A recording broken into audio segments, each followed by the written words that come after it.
Hello everyone, welcome to SDKM Animation YouTube channel. This is a 10th video lecture for a 12th class HSC board lesson number 2 which is solution. So हमने previous video lecture में osmotic pressure क्या होता है ये term हमने clear कर ली, ठीक है। वहाँ पे हमने सेमी परमिएबल मेम्ब्रेन क्या होता है, ऑस्मोसिस क्या है, ये सभी टर्म हमने वहाँ पे क्लियर कर ली थी।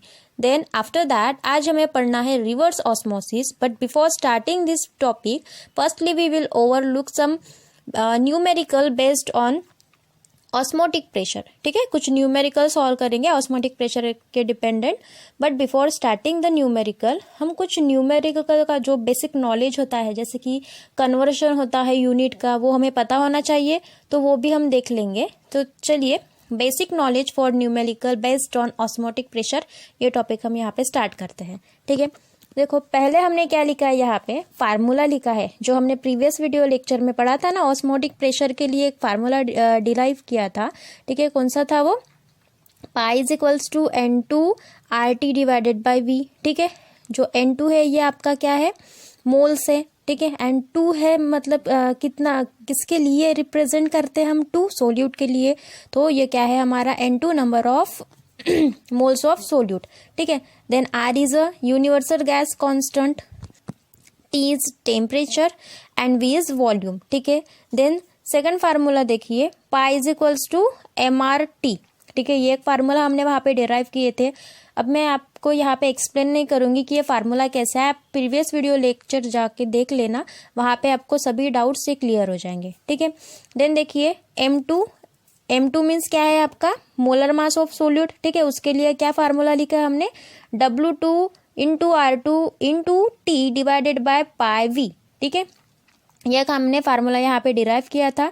W2 क्या है यहाँ पे, मास of solute, R is universal gas constant, T is temperature, pi is osmotic pressure and V is volume of solution, ठीक है।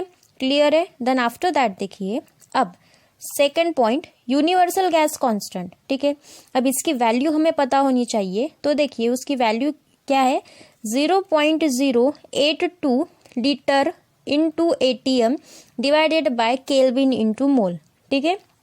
ये हो गया हमारा एक वैल्यू किसके लिए, यूनिवर्सल गैस कांस्टेंट के लिए। जब हम न्यूमेरिकल सॉल्व करेंगे तब यही हमें ये वैल्यू वहाँ पे लिखनी है, यूज करनी है, ठीक है। अब देखिए जो हमारा यूनिट है कांस्टेंट का क्या है, litre into ATM divided by kelvin into मोल, ठीक है। अब देखिए लीटर हम यहाँ पे किसके लिए मतलब जनरली यूज करते हैं, यहाँ पे सॉल्यूशन है मतलब ही वॉल्यूम के लिए।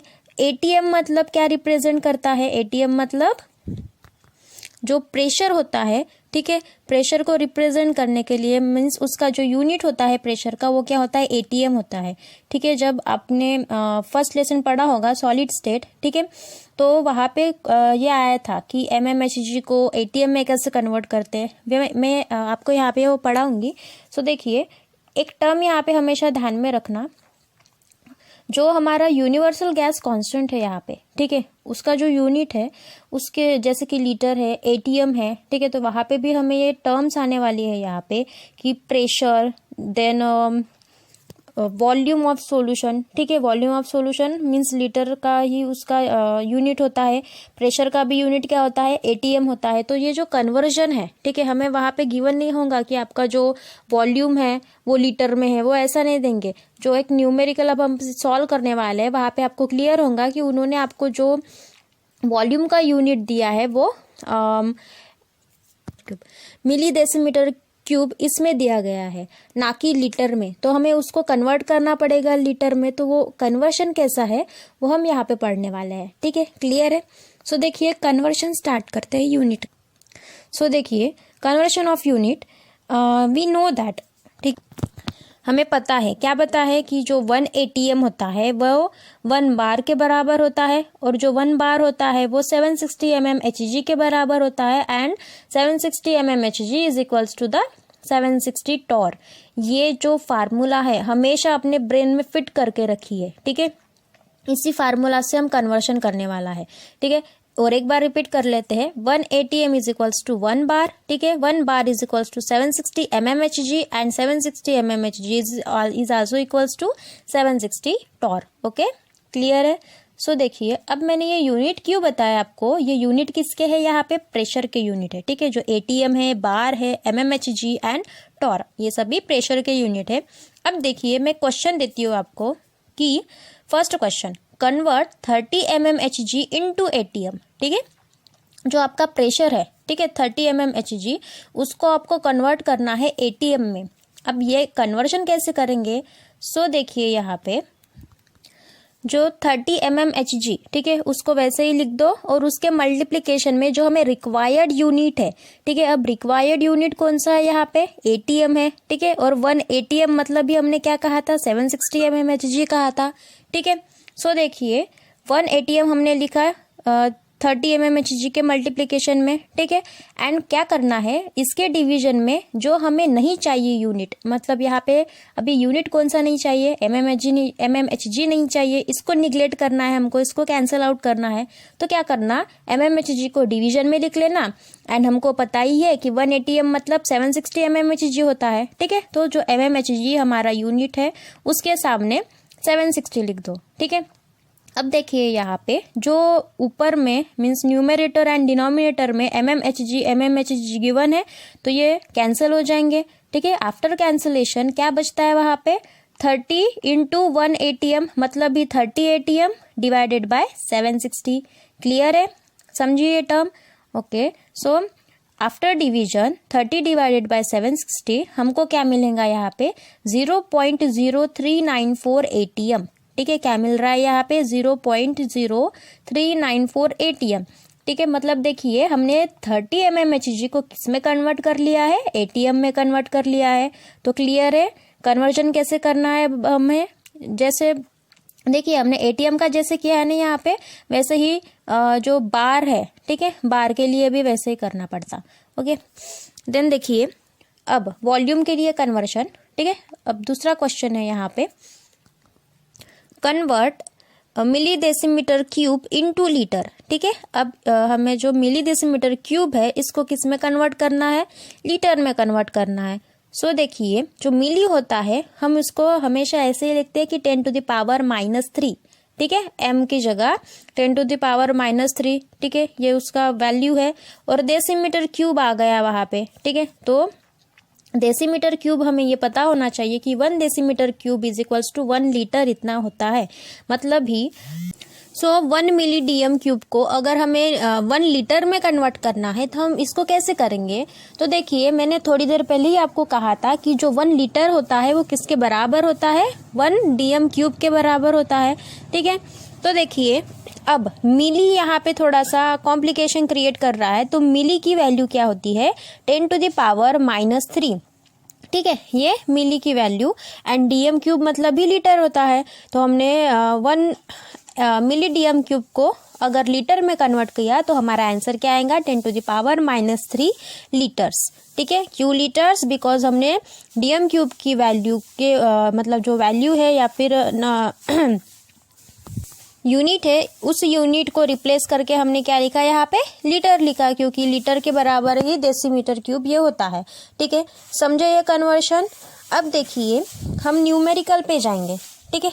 तो देखिए न्यूमेरिकल में क्या है हमको, what is the molar mass of solute if solution prepared by dissolving 0.822 gram of it in 300 milli decimetre cube, ठीक है।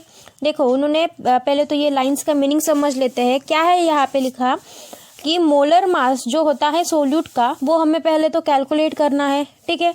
अब हमने सॉल्यूशन प्रिपेयर किया, ठीक है। सॉल्यूशन कैसे प्रिपेयर करते, सोल्यूट को हम सॉल्वेंट में ऐड करते तब हमारा सॉल्यूशन का फॉर्मेशन होता है। सो देखिए उन्होंने सोल्यूट का सॉल्यूशन का प्रिपरेशन किया बाय डिसॉल्विंग 0.822 ग्राम, ठीक है। 822 ग्राम क्या है, ये हमारा मास ऑफ सोल्यूट, ठीक है। ग्राम में अगर कौन सी भी चीज हमको दी गई है मतलब ही वो क्या होता है, आपका मास होता है उस पर्टिकुलर सब्सटेंस का, ठीक है। तो यहाँ पे मास ऑफ सोल्यूट मतलब ही W2 की वैल्यू हमको गिवन है, ठीक है। हमने प्रीवियस वीडियो लेक्चर में बताया था आपको कि हमने WQ लिखा, ठीक है, यहाँ पे 2Q लिखा, ये सभी मैंने एक्सप्लेन किया था, आप वो वीडियो जाके देख सकते हैं, ठीक है।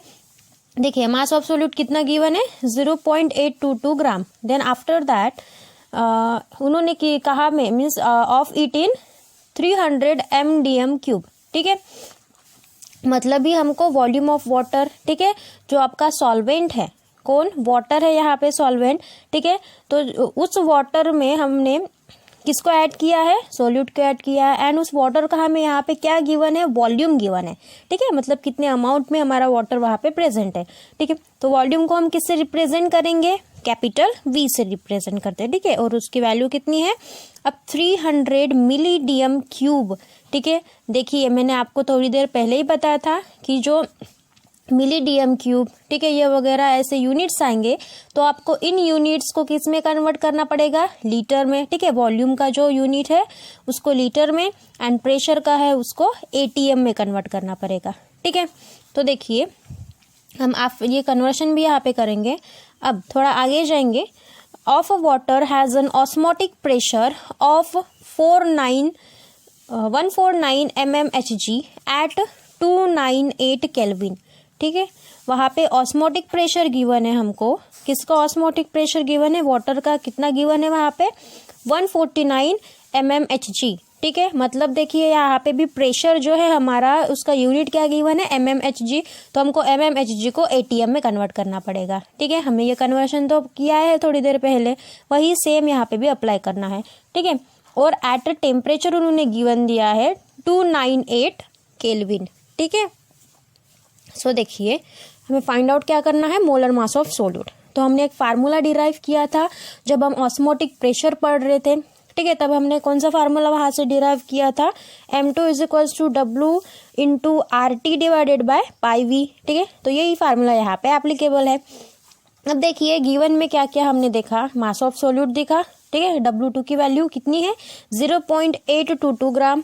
Then after that volume of water, ठीक है, उसको हम किससे रिप्रेजेंट करेंगे, V से रिप्रेजेंट करेंगे। और उन्होंने कितना दिया था वहां पे 300 मिली डेसीमीटर क्यूब, ठीक है।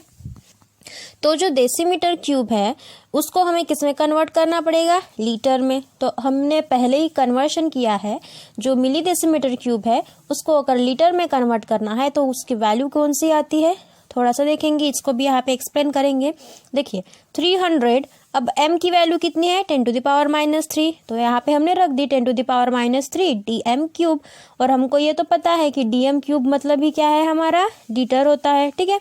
सो हमने वॉल्यूम ऑफ वाटर या फिर V की वैल्यू किस में कन्वर्ट कर ली, यहाँ पे देखिए लीटर में, 300 × 10⁻³ लीटर, ठीक है, इतना आ रहा है, क्लियर है। देन आफ्टर दैट आगे जाएंगे और हमें एक चीज़ यहाँ पे गिवन है, प्रेशर, ठीक है। प्रेशर कितना है यहाँ पे 149 mmHg, ठीक है। अब इस mmHg को ATM में अगेन कन्वर्ट करना पड़ेगा।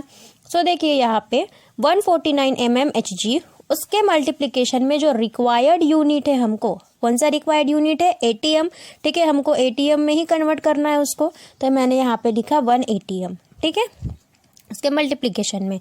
फिर डिवीजन में देखिए जो हमें यूनिट नहीं चाहिए वो यूनिट लिखना है। यहाँ पे कौन सा यूनिट नहीं चाहिए, हमें mmHg नहीं चाहिए, ठीक है। तो हमने यहाँ पे mmHg लिखा, और हमको पता है कि 1 ATM मतलब कितना mmHg होता है, तो 760 mmHg इतना होता है, ठीक है। तो हमने उसके सामने, उस यूनिट के सामने ये वैल्यू लिख दी, ठीक है।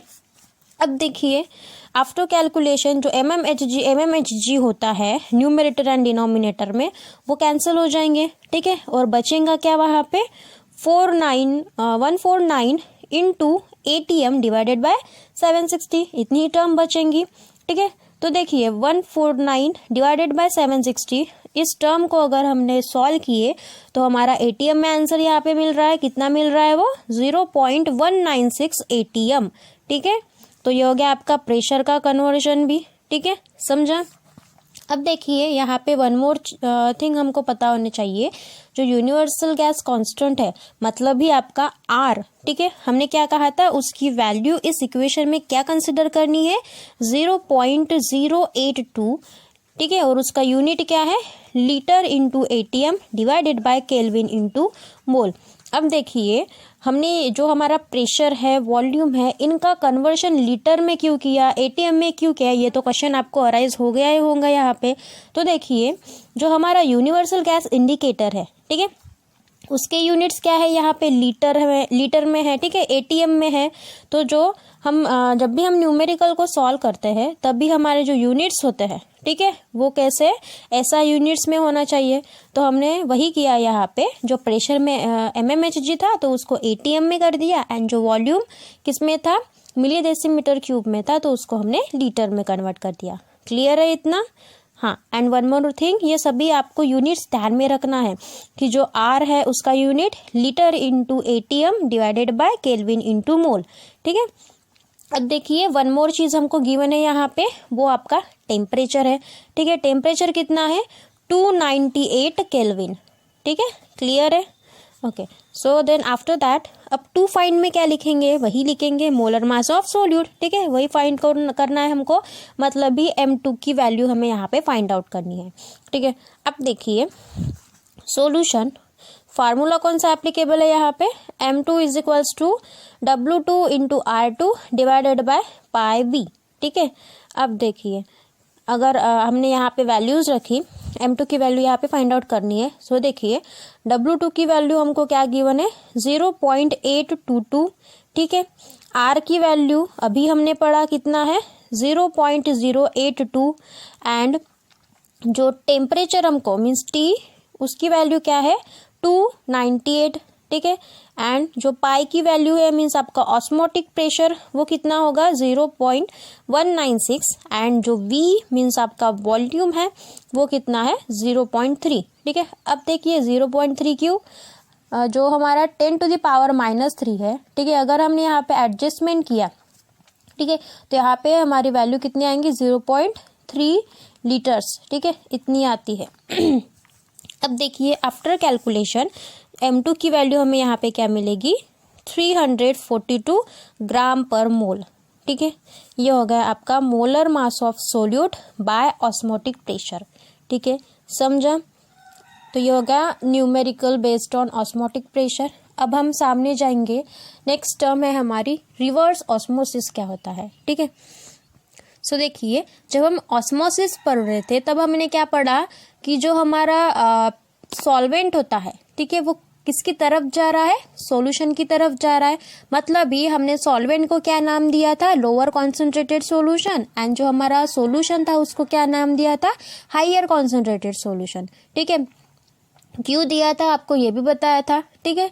तो देखिए जो लोअर कॉन्सेंट्रेटेड सॉल्यूशन था वो हायर कॉन्सेंट्रेटेड सॉल्यूशन की तरफ भाग रहा था, ठीक है। उस प्रोसेस को हमने क्या कहा था, ऑस्मोटिक प्रेशर कहा था, ठीक है, सॉरी ऑस्मोसिस कहा था, ठीक है। बट यहाँ पे देखिए वर्ड क्या लिखा उन्होंने, रिवर्स ऑस्मोसिस, मतलब जो आपका हायर कॉन्सेंट्रेटेड सॉल्यूशन है अब वो कहाँ पे भागेगा, लोअर कॉन्सेंट्रेटेड, यहाँ पे मीन्स उल्टी टर्म होगी, ठीक है। पहले क्या हो रहा था, लोअर से हायर भाग रहा था, अब यहाँ पे हायर टू लोअर जाएगा, तो ये होगा आपका रिवर्स ऑस्मोसिस। चलिए एक्सपेरिमेंट के थ्रू समझते हैं थोड़ा। देखिए एक कंटेनर कंसिडर करना है, ठीक है। उस कंटेनर में मिडल में हमने सेमी परमिएबल मेम्ब्रेन वहाँ पे रखी है, ठीक है। और जो आपका लेफ्ट साइड है उस लेफ्ट साइड में सॉल्वेंट के मॉलिक्यूल्स, ठीक है, एंड राइट साइड में सॉल्यूशन है आपका, ठीक है। और हम उसको क्या कह सकते हैं, लोअर कॉन्सेंट्रेटेड सॉल्यूशन, ठीक है, on left side, and on right side higher concentrated solution, ठीक है। अब देखिए ये रिवर्स ऑस्मोसिस की प्रोसेस कैसी होती है, तो देखिए यहाँ से जो आपको एक पाइप टाइप दिख रहा है वहां से हमने एक एक्सटर्नल प्रेशर क्रिएट किया है, ठीक है, मतलब वहां से एक प्रेशर हमने with the help of piston वगैरह कह सकते हैं, ठीक है। वहां पे अगर पिस्टन हमने लगाया तो उस पिस्टन से अगर हमने प्रेशर दिया, ठीक है, उस कंटेनर में, तो जो आपके हायर कॉन्सेंट्रेटेड सॉल्यूशन के जो मॉलिक्यूल्स है वो क्या करेंगे, लोअर कॉन्सेंट्रेटेड सॉल्यूशन की तरफ भागना शुरू कर देंगे, ठीक है। देखिए जो ये आपके सॉल्वेंट के मॉलिक्यूल्स है वो higher concentrated solution to lower concentrated solution की तरफ ट्रांसफर हो जाएंगे, ठीक है। But in case of osmosis जो सोल्यूट के मॉलिक्यूल्स थे वो नहीं जा रहे थे ना, सेमी परमिएबल मेम्ब्रेन से पास नहीं होते, तो यहाँ पे भी वही होगा। यहाँ पे भी जो आपके सोल्यूट के मॉलिक्यूल्स है वो सेमी परमिएबल मेम्ब्रेन से पास नहीं होंगे, बस कौन से मॉलिक्यूल्स होंगे, सॉल्वेंट के ही मॉलिक्यूल्स होंगे, ठीक है। हाँ, तो ये हो गया आपका रिवर्स ऑस्मोसिस। अब थोड़ी सी डेफिनेशन पढ़ लेते हो इनकी। देखिए, the net spontaneous flow of a solvent from a solution into pure solvent through semi permeable membrane, this phenomenon is called as reverse osmosis. ठीक है, वही डेफिनेशन है। क्या कहा उन्होंने, यह एक ऐसा नेट स्पॉन्टेनियस फ्लो है किसका, सॉल्वेंट का, जो सॉल्यूशन में से कहाँ पे जा रहा है, प्योर सॉल्वेंट में, with the help of semi permeable membrane. ठीक है, सेमी परमिएबल मेम्ब्रेन से ही पास आउट हो रहा है वो प्योर सॉल्वेंट की तरफ। ठीक है, तो वही उस फेनोमेनन को हम यहाँ पे क्या कहेंगे, रिवर्स ऑस्मोसिस। क्लियर है। देन आफ्टर दैट, अब देखिए next topic, the direction of osmosis can be reversed by applying a pressure larger than the osmotic pressure. ठीक है, ये पॉइंट थोड़ा सा इम्पोर्टेंट है। क्या लिखा हमने यहाँ पे, जो हमारा डायरेक्शन होता है ऑस्मोसिस का, ठीक है, ये कैसा हो गया, यहाँ पे रिवर्स हो गया, मतलब उल्टा हो गया। ठीक है, उस वजह से हमने इस टर्म का नेम क्या दिया, रिवर्स ऑस्मोसिस दिया। ठीक है, अब ये रिवर्स क्यों हुआ, तो जो हमने लार्ज अमाउंट में प्रेशर वहां पे अप्लाई किया था, ठीक है, कौन सी साइड में, जो हमारा सॉल्यूशन था उस साइड में, तो वो प्रेशर कैसे था, लार्जर मतलब बड़ा था as compare to osmotic pressure. ठीक है, ऑस्मोटिक प्रेशर उसके सामने कम पड़ गया। दैट्स वाई जो हमारा ये फेनोमेनॉन डिराइव हुआ वो कौन सा है, रिवर्स ऑस्मोसिस। ठीक है, अब देखिए आफ्टर दैट द प्रेशर और external pressure is greater than osmotic pressure. ठीक है, हम ऐसा कह सकते हैं कि जो हमारा एक्सटर्नल प्रेशर होता है वो कैसा होता है, ज्यादा होता है as compare to osmotic pressure. And one more thing, जो आपका ऑस्मोटिक प्रेशर होता है हम उसको किससे रिप्रेजेंट करते हैं, पाई से रिप्रेजेंट करते हैं। ठीक है, अब देखिए नेक्स्ट टर्म, कुछ बेसिक कॉन्सेप्ट है। ठीक है, किसके, कोलिगेटिव प्रॉपर्टी ऑफ इलेक्ट्रोलाइट्स। ठीक है, अब हमको ये पढ़ना है तो उसके बेसिस पे कुछ बेसिक कॉन्सेप्ट हम पहले क्लियर कर लेंगे। ठीक है, सो देखिए बेस्ड ऑन कॉन्सेप्ट। ठीक है, अब देखिए फर्स्ट कोलिगेटिव प्रॉपर्टी। ठीक है, फर्स्ट डेफिनेशन है हमारी कोलिगेटिव प्रॉपर्टी, हमने ये पढ़ा था। क्या था कोलिगेटिव प्रॉपर्टी में, एक ऐसी फिजिकल प्रॉपर्टी है। देखिए पहले डेफिनेशन पढ़ लेते हैं। The physical property of solution that depends on the number of solute particle in solution and not on their nature are called as colligative property। ठीक है, हमने क्या कहा था, ये एक ऐसी फिजिकल प्रॉपर्टी है सॉल्यूशन की जो नंबर ऑफ सोल्यूट पार्टिकल्स पे डिपेंडेंट होती है, ना कि उनके नेचर पे। ठीक है, जब हम ये पढ़ रहे थे कोलिगेटिव प्रॉपर्टी तब हमने क्वांटिटी एंड क्वालिटी ये दो टर्म्स भी पढ़े थे। ठीक है, इन दोनों का हमने डिफरेंस भी पढ़ा था कि क्वांटिटी क्या होता है एंड क्वालिटी क्या होता है। ठीक है, क्वांटिटी मतलब वो कितने अमाउंट में है, ठीक है, कितने नंबर्स में आपका एक सब्सटेंस है, एंड जो क्वालिटी है मतलब ही आपका प्रोडक्ट कैसा है, अच्छा है बुरा है। ठीक है, वो हो गया आपका क्वालिटी। ठीक है, तो जो हमारा कोलिगेटिव प्रॉपर्टी है वो किसके डिपेंडेंट है, क्वांटिटी या क्वालिटी के, तो क्वांटिटी के डिपेंडेंट है। ठीक है, मतलब कितने नंबर्स में है, ना कि उनके क्वालिटी पे, मतलब भी उसका नेचर। तो वही हो आपकी क्या थी, कोलिगेटिव प्रॉपर्टी थी। ठीक है, अब देखिए next term, electrolyte and non electrolyte. ठीक है, ये दो टर्म्स क्या होती है, थोड़ा सा ध्यान से सुनना। ठीक है, ये बेसिक कॉन्सेप्ट है, इस बेसिक कॉन्सेप्ट से ही हमें आगे का समझने वाला है। तो देखिए electrolytes, the substance that dissociate into ions when dissolve in solution और इन एक्वस मीडियम। ठीक है, इलेक्ट्रोलाइट्स क्या होता है, ऐसे जो सब्सटेंस होते हैं जो डिसोसिएट होते हैं। ठीक है, मतलब आयंस में डिसोसिएट होते हैं। अब आयंस में कैसे डिसोसिएट होते हैं तो हम इनको एग्जांपल के थ्रू समझेंगे, बस आप यहाँ पे डेफिनेशन समझ लीजिए कि ऐसे सब्सटेंस जो आयंस में डिसोसिएट होते हैं इन एक्वस मीडियम। ठीक है, ऐसे सब्सटेंस को हम क्या कहते हैं, इलेक्ट्रोलाइट्स।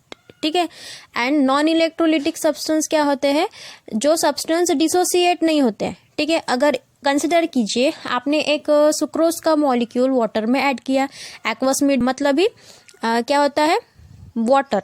ठीक है, तो वाटर में अगर आपने सुक्रोज को ऐड किया तो जो आपका वन मॉलिक्यूल है सुक्रोज का वो डिसोसिएट नहीं होगा। डिसोसिएट होना मतलब क्या, ये भी पता होना चाहिए। डिसोसिएट मतलब ब्रेक होना, टूटना। ठीक है, वो नहीं होता। ठीक है, कौन, सुक्रोज दो पार्ट में डिवाइड नहीं होगा। जैसे सिंगल पार्ट आपने डाला, ठीक है, मतलब एक मॉलिक्यूल डाला तो एक मॉलिक्यूल ही रहेगा, मतलब ही उस सब्सटेंस को, ठीक है, उस सुक्रोज को आप क्या कहेंगे, नॉन इलेक्ट्रोलिटिक सब्सटेंस। ठीक है, क्लियर है। अब देखिए मेन टॉपिक पे आएंगे, कोलिगेटिव प्रॉपर्टी ऑफ इलेक्ट्रोलाइट्स। सो देखिए पहले हम एग्जाम्पल ही लेंगे कोलिगेटिव प्रॉपर्टी ऑफ इलेक्ट्रोलाइट्स के। देखिए 2 बीकर कंसिडर करना है और दोनों बीकर में हमको वाटर ऐड करना है, ठीक है। देन आफ्टर दैट एक बीकर में हमें NaCl को ऐड करना है एंड दूसरे बीकर में हमें सुक्रोज को ऐड करना है, ठीक है।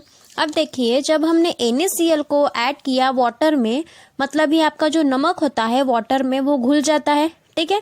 मतलब वहाँ पे आपका जो सॉल्ट होता है वो क्रिस्टल फॉर्म में वहाँ पे प्रेजेंट होता है क्या, नहीं होता है, वो मिक्स हो जाता है।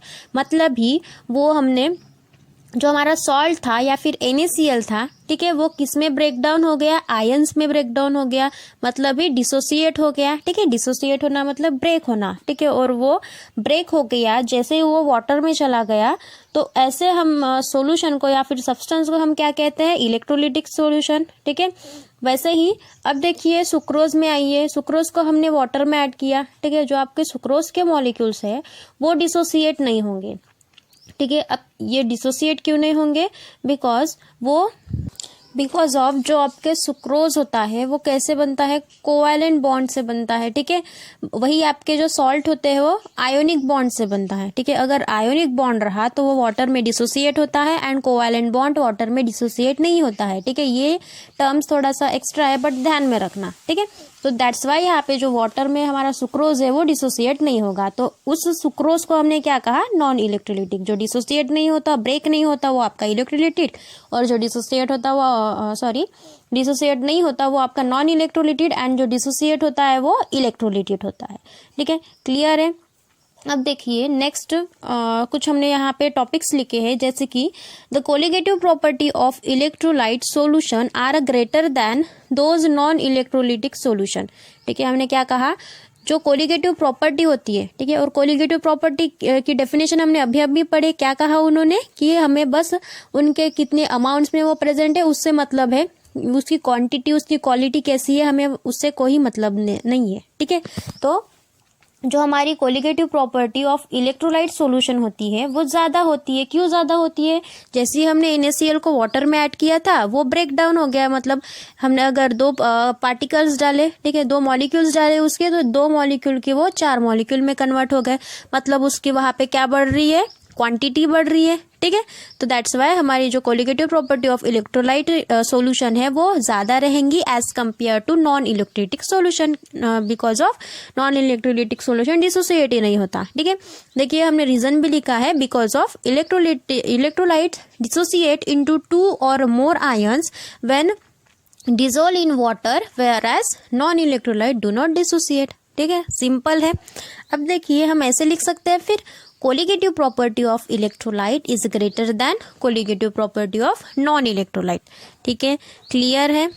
ये बात हमेशा ध्यान में रखनी है कि जो हमारा कोलिगेटिव प्रॉपर्टी होती है इलेक्ट्रोलिटिक सॉल्यूशन की वो कैसी ज्यादा होती है as compare to non electrolyte solution, ठीक है।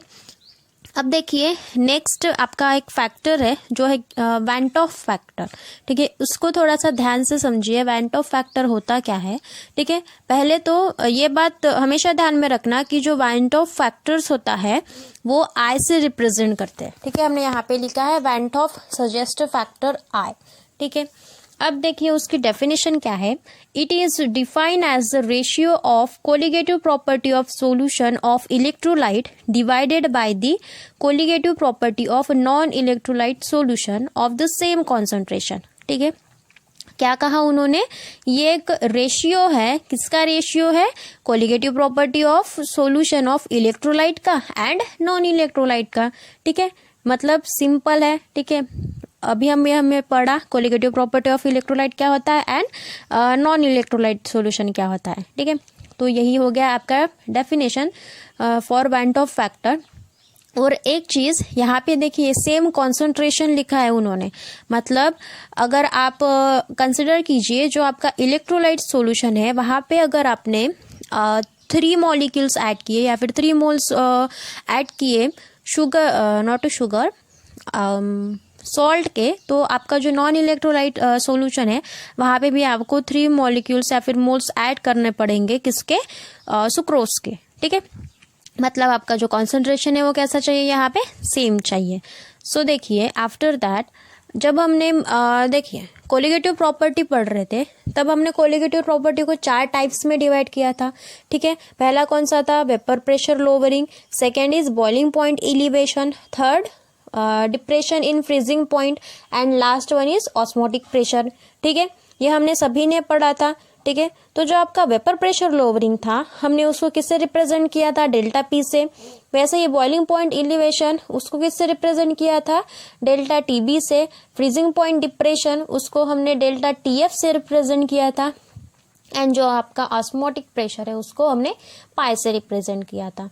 तो उनके लिए अगर हम वेंट ऑफ फैक्टर निकालने जाए, ठीक है, मतलब आपका जो सॉल्यूशन है वहां पे कितने अमाउंट में आपकी इलेक्ट्रोलाइटिक सॉल्यूशन है या फिर कितने अमाउंट में नॉन इलेक्ट्रोलाइटिक सॉल्यूशन है, ठीक है, ये अगर हमको देखना है या फिर वेंट ऑफ फैक्टर वैरी करना है, ठीक है, तो कैसे करेंगे।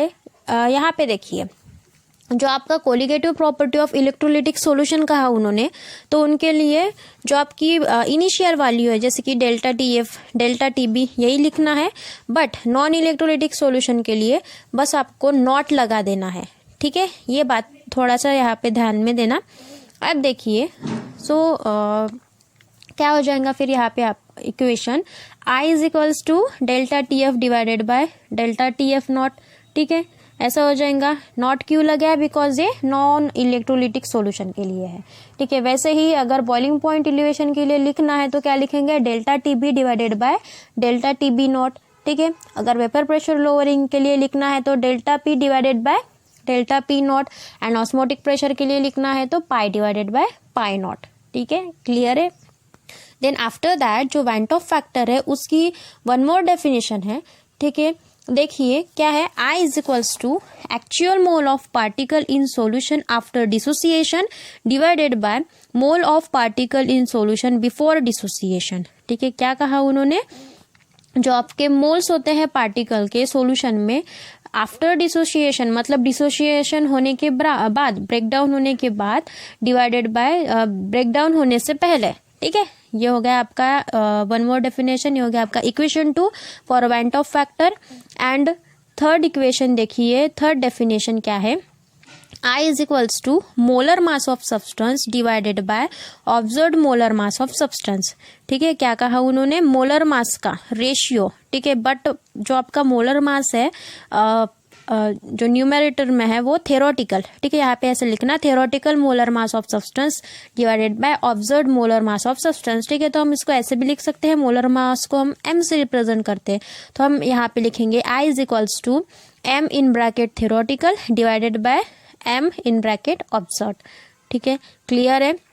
ये आपको फार्मूला हमेशा यहाँ पे ध्यान में रखनी है, जितनी भी हमने अभी यहाँ पे फार्मूलेस पढ़े, 3 फार्मूलास पढ़े, तो ये तीनों के तीनों फार्मूला आपको यहाँ पे ध्यान रखना है, ठीक है। अब नेक्स्ट टर्म देखिए, modification of expression of colligative property, ठीक है। जब हम कोलिगेटिव प्रॉपर्टी को हमने 4 टाइप्स में डिस्टिंग्विश किया था, ठीक है, और वो 4 टाइप्स हमने किसके लिए पढ़े थे, colligative property of non electrolyte, ऐसी हेडिंग हमने वहां पे पढ़ी थी। अब हम किसके लिए पढ़ रहे हैं, कोलिगेटिव प्रॉपर्टी ऑफ इलेक्ट्रोलाइट।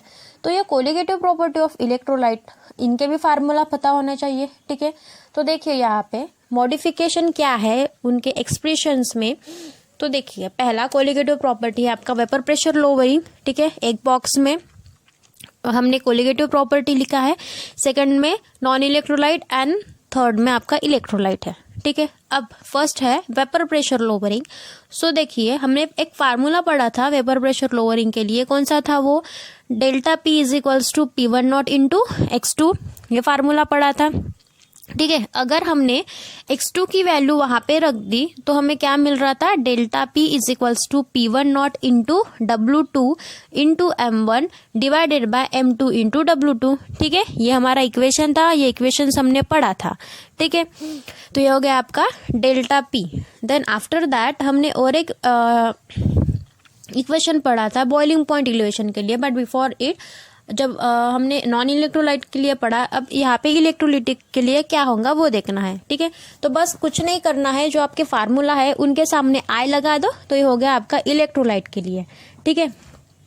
देखिए तो यहाँ पे फार्मूला क्या हो जाएगा, delta P is equals to I into P1 naught into x2 and अगर हमने x2 की वैल्यू वहाँ पे रख दी तो क्या होगा equation, delta P is equals to I into P1 into W2 into M1 divided by M2 into W1।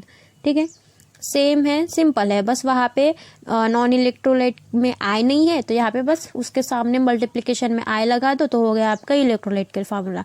मतलब आपको बस फार्मूला कौन सा याद करना है, 4 ही फार्मूले यहाँ पे ध्यान में रखने हैं। और किसके लिए, नॉन इलेक्ट्रोलाइट के लिए, इलेक्ट्रोलाइट के लिए हम इजीली लिख सकते हैं। ठीक है, अब देखिए बॉइलिंग पॉइंट एलिवेशन क्या होता है। बॉइलिंग पॉइंट एलिवेशन को हम डेल्टा टीबी से कंसिडर करते हैं, उसका फार्मूला हमने डिराइव किए थे, वो क्या था, delta TB is equals to K B into M. ठीक है, एम मीन्स यहाँ पे क्या है, मोलैलिटी है आपकी। अब देखिए डेल्टा टीबी में अगर हमने मोलैलिटी की वैल्यू पुटअप की तो हमें क्या मिलेगा, delta TB is equals to K B into 1000 into W2 divided by M2 W1। ठीक है, वही अगर हमने इलेक्ट्रोलाइट के लिए फाइंड आउट किए तो वही मिलेगा, delta T B is equals to I into K B into M. And अगर हमने अगेन एम की वैल्यू यहाँ पे पुटअप की तो क्या मिलेगा आपको equation, delta T B is equals to I into K B into 1000 into W2 divided by M2 into W1। ठीक है, क्लियर है। Then depression in freezing point, वो भी हम यहाँ पे लिख लेंगे, क्या है उसको हम किससे रिप्रेजेंट करते हैं, डेल्टा टी एफ से। ठीक है, तो delta T F is equals to K F into M, ये हमने इक्वेशन डिराइव किया था। वही अगर हमने m की वैल्यू यहाँ पुटअप की तो क्या मिलेगा, delta T F is equals to K F into 1000 into W2 divided by M2 into W1।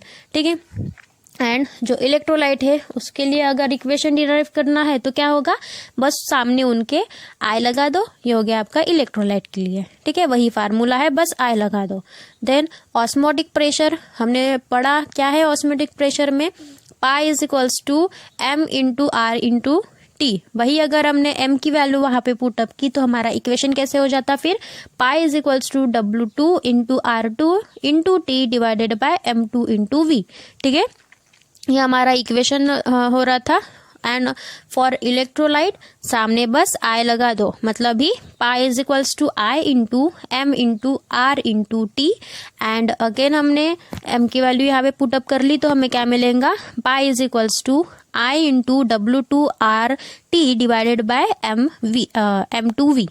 ठीक है, तो ये हो गया modification of expression of colligative property. ठीक है, हमने यहाँ पे मॉडिफाई किया आपके जो इनिशियल फार्मूलाज थे, किसके, जो कोलिगेटिव प्रॉपर्टीज थी उनको हमने इलेक्ट्रोलाइट में कन्वर्ट किया। ठीक है, जो नॉन इलेक्ट्रोलाइट थे उनको इलेक्ट्रोलाइट में कन्वर्ट किया। क्लियर है। अब देखिए नेक्स्ट टर्म हम पढ़ लेते हैं, went Hoff factor and degree of dissociation. ठीक है, देखिए अब ये डिग्री ऑफ डिसोसिएशन क्या है ये भी पता होना चाहिए, बट बिफोर स्टार्टिंग कुछ बेसिक कॉन्सेप्ट यहाँ पे भी क्लियर कर लेते हैं।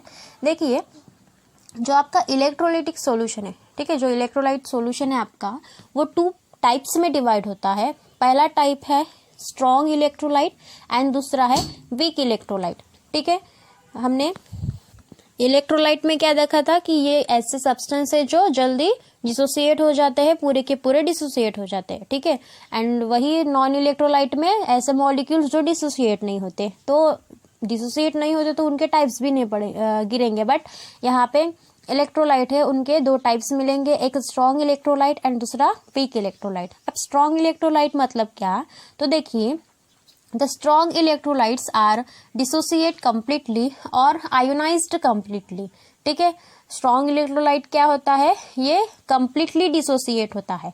ठीक है, इन एग्जाम्पल अगर अब आपने नमक को वाटर में डाला, मतलब भी NaCl को वाटर में डाला, तो जितने अगर 10 मॉलिक्यूल्स है NaCl के वाटर में ऐड किए हुए, तो जो 10 मॉलिक्यूल्स है वो पूरे के पूरे डिसोसिएट होंगे, ब्रेक डाउन होंगे। ठीक है, 10 के वो आपको 20 मॉलिक्यूल्स देंगे, मतलब ही पूरे के पूरे डिसोसिएट हो गए वाटर में। तो ऐसे सब्सटेंस को, ऐसे सॉल्यूशंस को आप क्या कहेंगे, स्ट्रॉन्ग इलेक्ट्रोलाइट। ठीक है, जो पूरे के पूरे डिसोसिएट होते हैं, आयोनाइज्ड होते हैं। वही वीक इलेक्ट्रोलाइट में अगर हम देखें तो एक ऐसे इलेक्ट्रोलाइट है जो डिसोसिएट नहीं होते, मीन्स पार्शियली डिसोसिएट होते हैं। पार्शियली मीन्स कम डिसोसिएट होते हैं। जैसे आपने 10 मॉलिक्यूल ऑक्सैलिक एसिड के वाटर में ऐड किए, ठीक है। एग्जाम्पल में है ऑक्सैलिक एसिड को आपने वाटर में ऐड किया, ठीक है। कितने 10 मॉलिक्यूल्स है उसके, बट वो जो 10 मॉलिक्यूल्स है वो बस वहाँ से 3 मॉलिक्यूल्स डिसोसिएट हो गए, ब्रेक डाउन हो गए, तो आपका जो सॉल्यूशन है वो कैसा हो जाएगा फिर, वीक इलेक्ट्रोलाइट, बिकॉज वो पार्शियली डिसोसिएट हो गया। कंप्लीटली डिसोसिएट है क्या, नहीं है, ठीक है। तो यहाँ पे ऐसे 2 टाइप्स गिरते हैं। सो नेक्स्ट देखिए, due to electrolyte solution, the new concept, which is degree of dissociation, was introduced to measure or calculate of in how many percentage or parts of solution dissociate, ठीक है, because of weak electrolyte, ठीक है। वो partially dissociate हो रहा है, पूरे के पूरे डिसोसिएट नहीं हो रहे, ठीक है। तो दैट्स वाई एक न्यू कॉन्सेप्ट वहां से फिर डिराइव्ड हो गया, और वो कौन सा था, डिग्री ऑफ डिसोसिएशन। अब डिग्री ऑफ डिसोसिएशन क्या इंडिकेट करता है यहाँ पे, कि जो आपका सॉल्यूशन है, ठीक है, वहां पे जो पार्टिकल्स है वो कितने अमाउंट में डिसोसिएट हो गया, ठीक है, कितने परसेंट में वो डिसोसिएट हो गया आपका सॉल्यूशन, वो कैलकुलेट करता है। तो उस टर्म को हमने क्या कहा, डिग्री ऑफ डिसोसिएशन कहा, ठीक है। क्लियर है। एंड वन मोर थिंग, जो डिग्री ऑफ डिसोसिएशन है उसको हम अल्फा से रिप्रेजेंट करेंगे। अब देखिए नेक्स्ट टर्म है हमारी relation between van't Hoff factor and degree of dissociation, ठीक है। अब रिलेशन देख लेते हैं, van't Hoff factor and degree of dissociation क्या है, ठीक है। देखिए, consider electrolytes AX BY that dissociate in aqueous solution as, so देखिए क्या होगा यहाँ पे, AX into BY at equilibrium, ठीक है। अगर आपने जो आपका कंपाउंड है AX BY, ठीक है, उसको आपने वाटर में डाला, ठीक है, एक्वस सॉल्यूशन में ऐड किया, तो आपको क्या मिलेगा, वो डिसोसिएट हो जाएगा, ठीक है। इलेक्ट्रोलाइट है मीन्स डिसोसिएट हो जाएगा, तो आपको क्या मिलेगा यहाँ पे, X times A and Y times B and positive and negative ion, ठीक है। Y plus and Z minus लिखा है हमने यहाँ पे, मतलब ये आपके आयन्स है, पॉजिटिव एंड निगेटिव आयन्स, ठीक है। तो पॉजिटिव एंड निगेटिव आयन से मिलते हैं जब आपका कंपाउंड वाटर में डिसोसिएट होता है, तो ठीक है। अब देखिए इनिशियल स्टेज में, ठीक है, जब आपने वाटर में उसको ऐड नहीं किया, किसको, कंपाउंड में, तो उसका कितने मोल्स में वो प्रेजेंट है, ठीक है। अब देखिए हमने क्या लिया यहाँ पे, AX BY ये कंपाउंड लिया है, ठीक है, और वो कितने मोल में है, तो 1 मोल में है, तो उसकी इनिशियल स्टेट क्या है, 1 मोल है, ठीक है। और अब हम वाटर में उसको ऐड करना, मतलब करने के हैं, तो वहाँ पे जो आपका XY and XA and YB की जो वैल्यू है वो कितनी हो जाएंगी, यहाँ वहाँ पे 0 हो जाएंगी, ठीक है। तो यहाँ पे हमने क्या लिखा, 0 0। अब वही देखिए एट इक्विलिब्रियम, ठीक है, जब हम इक्विलिब्रियम में देखेंगे, मतलब भी उसको हमने वाटर में ऐड किए, तो जो मॉलिक्यूल्स है वो कैसे डिसोसिएट हो जाएंगे, ठीक है। और डिसोसिएट मतलब ही हम क्या बोलते हैं, डिग्री ऑफ डिसोसिएशन की कितनी अमाउंट में वो डिसोसिएट हो गए, और हमने उनको किससे रिप्रेजेंट किया था, अल्फा से रिप्रेजेंट किया था, ठीक है। तो जो आपका XA है एंड YB है वहाँ पे हम अल्फा अल्फा लिखेंगे, एंड कितने मॉलिक्यूल्स है वहाँ पे, X के लिए है एंड यहाँ पे Y के लिए है, तो हमने यहाँ पे क्या लिखा, X alpha and Y alpha. And at equilibrium देखिए वहाँ पे, अब देखिए 1 मॉलिक्यूल्स है, ठीक है, मतलब जो आपकी इनिशियल स्टेज थी 1 मॉलिक्यूल से, वहाँ पे क्या लिखेंगे, 1 माइनस अल्फा लिखेंगे, मतलब 1 मॉलिक्यूल है आपका, और उसका डिग्री ऑफ डिसोसिएशन अगर कैलकुलेट करना है तो हम क्या लिखेंगे वहाँ पे, 1 माइनस अल्फा, ठीक है। अब देखिए हमें टोटल मोल्स आफ्टर डिसोसिएशन अगर कैलकुलेट करना है, ठीक है, मतलब आपका जो कंपाउंड है वो कहाँ पे चला गया, वाटर में चला गया और डिसोसिएट हो गया, तो आफ्टर डिसोसिएशन वो कितने मोल्स में प्रेजेंट है, कितने वहाँ पे उसके मॉलिक्यूल्स है, वो अगर हमें कैलकुलेट करना है, मतलब ही टोटल मोल आफ्टर डिसोसिएशन निकालना है, तो क्या करेंगे, जितनी भी ये वैल्यूज है आपकी, ठीक है, AX BY की, देन XA एंड YB की, वो हम यहाँ पे ऐड कर देंगे, मतलब ही 1 minus alpha plus X alpha plus Y alpha, ठीक है, ऐसे लिखेंगे यहाँ पे। देन आफ्टर दैट अब देखिए जो आपका अल्फा है हम उसको यहाँ से कॉमन निकालेंगे, ठीक है, बस किसको कॉमन निकालना है, हमें अल्फा को ही कॉमन निकालना है यहाँ से। तो देखिए यहाँ पे क्या हो जाएगा, 1 plus alpha in bracket X plus Y minus 1, ठीक है। अब ये 1 कहाँ से आ गया, 1 प्लस कहाँ से आ गया, तो देखिए थोड़ा ध्यान से सुनिएगा। अब देखिए जो आपका ब्रैकेट है 1 माइनस अल्फा, ठीक है, हमको कॉमन क्या निकालना है, यहाँ से अल्फा को ही निकालना है कॉमन, ठीक है। तो हमने क्या किया, जो अल्फा है माइनस अल्फा मतलब क्या हो गया आपका -1 अल्फा, ठीक है, कुछ भी नहीं होता है अल्फा के सामने, मतलब वो 1 में प्रेजेंट होता है, ठीक है। तो जो आपका जो 1 है उसको जैसे का वैसा ही रख लो, बट जो माइनस अल्फा है, ठीक है, उसको हमने कॉमन निकाला यहाँ से, ठीक है।